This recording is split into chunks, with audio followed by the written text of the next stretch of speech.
The 19th week of the year 2014. A largely unexciting week for Kenya, but one during which some paramount lessons were learned.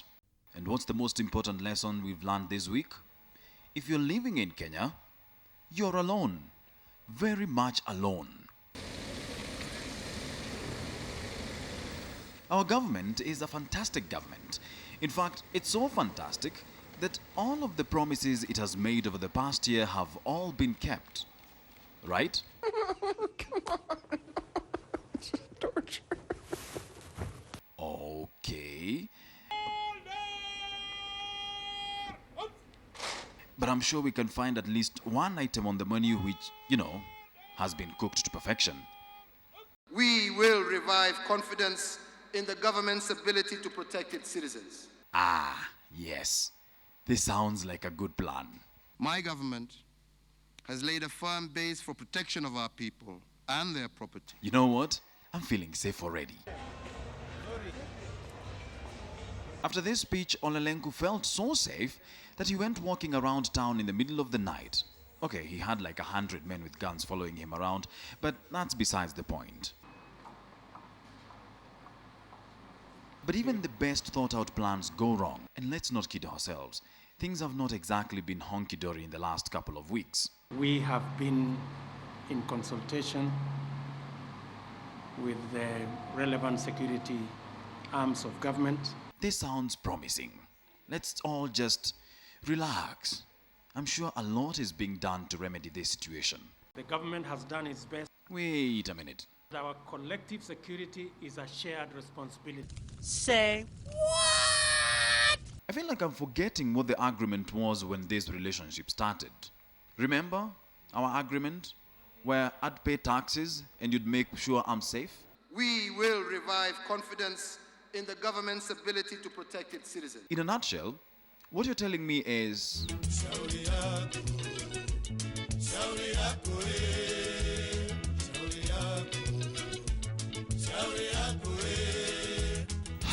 Tough bananas. But one person who's not feeling too alone is Mary Wambui, the Othaya Member of Parliament. You see, Wambui's life is more intriguing than all other MPs combined. But let's try to sum it up. Her Othaya peoples who knows her apparently voted for her, but this guy went to court and said they did not.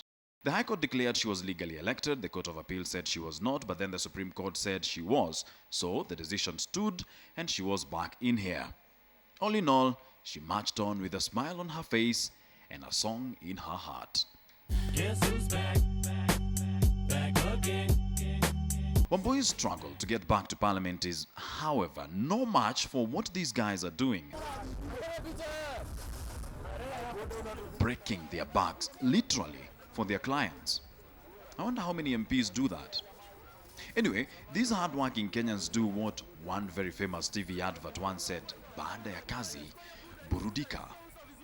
Or instead of waiting for such a long day to end, why not just burudika right there in the middle of the day? Wewe ukinipatia kambao, ukinipatia 10, mimi nauma vako. Kakibagi kako kafansi, unaenda kwa rock, unabeza kachanga kambao. You see, every once in a while, your brain is bound to be in a lockdown. Bila kutoa roko, mimi siwezi nika5. Mimi huwa nateremeka hivi. And after a proper unlocking, it's time to first ensure that you have used everything you planned on spending. Then get back to work. Turns out, it's easier to work with your brain locked than unlocked. However, if you can't buy your own alcohol, you can always wait for a miracle like this one. But one has to be very careful because even the police canines want in on the action.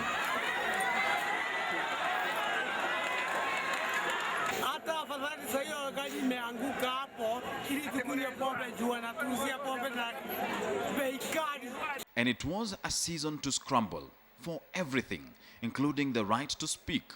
But as these two will demonstrate to us, it's not always a very easy thing to achieve. The worst part is, they were still sober. So this guy on the left felt this kick right to the bone.